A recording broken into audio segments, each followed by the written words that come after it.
Let's take the energy conversation further. Let's bring on my guest, the executive chairman of the African Energy Chamber in Johannesburg, NG Ayuk. A big welcome to the show tonight. It's great having you.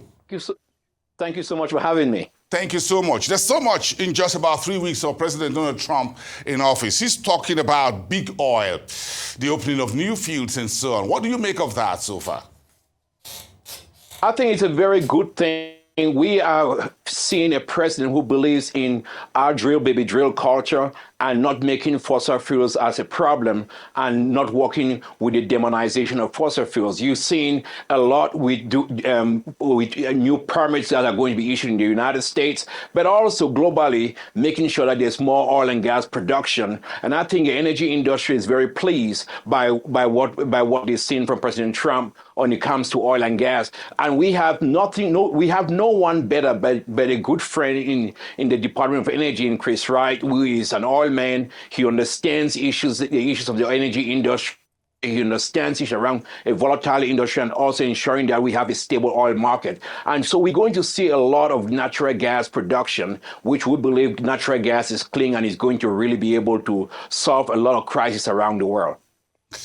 Well, President Trump also asked OPEC to lower prices, was the vibe. So should OPEC, should the APPO, the African Petroleum Producers Organization, the oil firms and importers, importing countries, should they have sleepless nights over President Trump and his position on oil?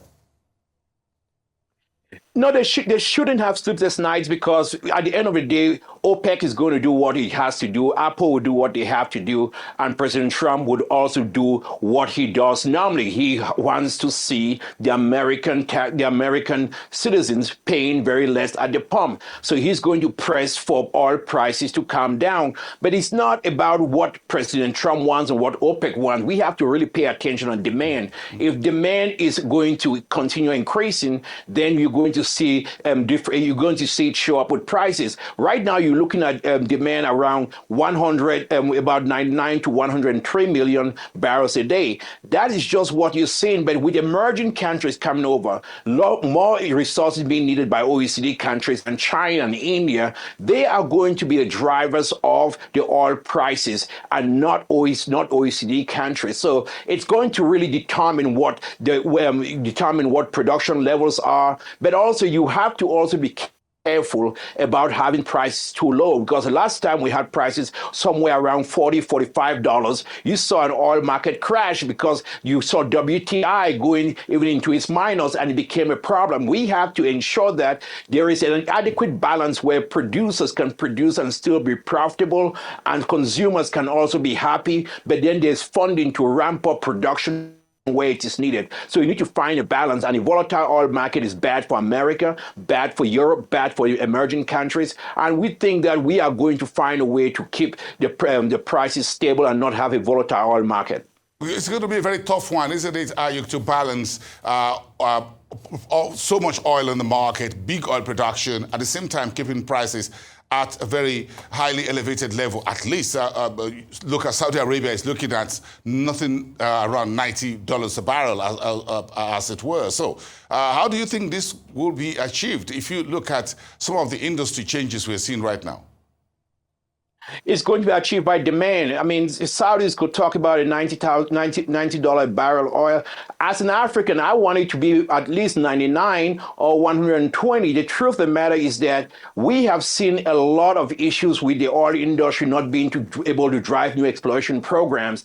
And right now, when we have the market with high oil prices, that is very good for Africa. It's very good for our revenue. It's very good for us when we see the economic challenges that we have to face. But you got to find balance. You can't go for boom or bust. And I think what the Saudis have done to the oil markets for a long time is that they have really become that entity that have really brought a lot of balance together with the OPEC plus market. They saved the global oil and gas industry, and credit must be given to them. And we understand that we're going to continue having very strong conversations between OPEC and other multilateral producers, be it the American shale producers. Don't forget, it's not going to be very easy to ramp up shale production to where it was when they had the shale revolution in 2013 and 2014 or 2015. Shale doesn't come on stream so fast as people think. So while we appreciate drill, baby, drill, you might have to go outside to those legacy producers that would be able to ramp up new production, new projects that would really be able to meet global demand. If we just shift a little bit on this conversation, are you seeing industry changes? A couple of news items about companies, some energy companies scaling back on renewable investment and so on, just as President Trump takes office. In fact, one particular company takes oil back onto his name and removed energy. So what does that mean? I mean, this is something we've always told them. You see how the moves of BP, you see the moves of Shell. This renewable thing, it's not going to work as they think.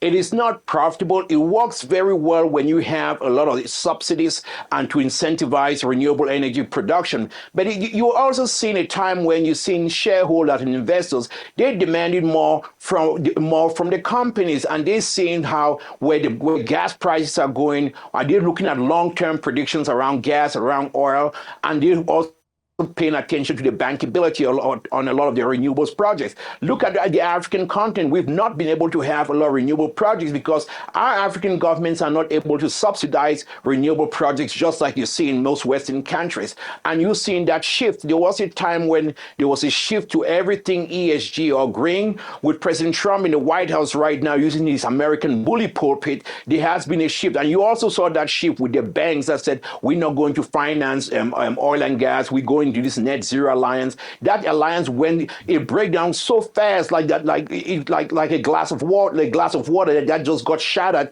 within a week. But I also think that you are going to see a lot of companies scaling back on renewable projects, scaling back on green hydrogen projects, and that is a lot of that calls to question the bankability of a lot of renewable projects. Because at the end of the day, it's going to be about capital.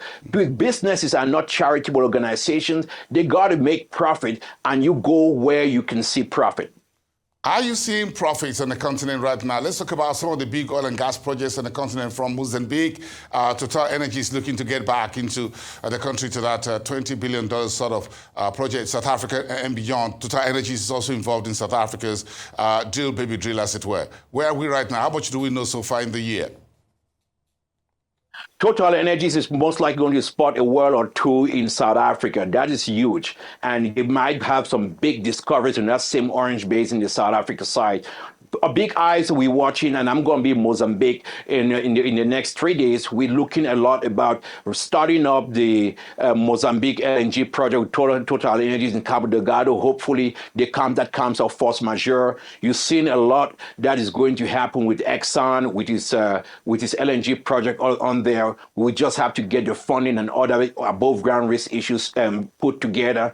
But a lot be excited about Uganda, where you're going to see them going into fresh oil this year. And even Namibia, which has seen a few setbacks from exploration campaigns, but Total Energies is moving forward with Venus, and they are going to be seeing maybe between 140 to 160 barrels of oil a day. So there's some exciting projects that are happening. Today, Cosmos Energy had made some big announcements on gas in the GTA area. So movements are happening in Africa, but we need to be able to move things fast and really get it. So Africa's time has come. There's excitement around Africa when it comes to oil and gas development, and we need it now more than ever.